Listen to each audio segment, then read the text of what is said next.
السلام عليكم ورحمة الله وبركاته. مقعي waxaa la dhahaa Jamaal Xasan Cusmaan waxaan ahay wiilka loo doortay City Councilka Minneapolis Ward 6 waxaan marka hore jeclahay ummadda Ward 6 degan oo dhan inaan u mahad celiyo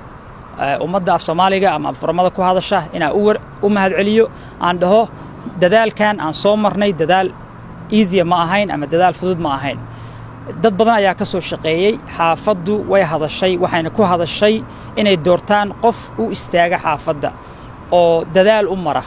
anigeena ay doorteen marka waxa ugu mahad celinayaa qof walba oo codeeyay iyo kii ugu codeeyayba inaa aad ugu mahadnaqo waxaan kaloo jeclahay inaan u celiyo dadkii ila shaqeeyay volunteerkii dadkii soo baxay magaalada u soo baxay oo codkaas nasiiyay aad baa ugu mahad celinayaa marka walaalayaal saa u ogtihiin anigu ma guuleysan idinka guuleystay magaaladan dhibaato badan baa ka jirta carruurteennii meeshii ku la'aanaysaa opioid crisis-kii guri la'aan baa ka jirta booliiska situation waa la socotaan businessadii gubanayay waa la socotaan xaafadan mas'uul baa naga saaran waxaan rabaa kulligiin qofkii fikrad haya ama maamo ama nin dhalinyaro ah ama qof businessman ah inay ii timaadiin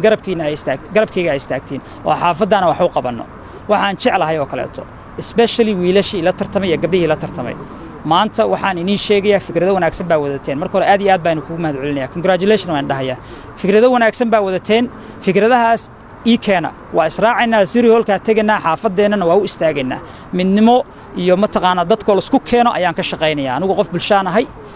qof xaafadan u soo dadaali jiray baan ahay ballanna waxaan ka qaaday mas'uuliyadda ay saarteen inaan ka soo baxayo assalaamu calaykum waraxmatullaahi wabarakaatuh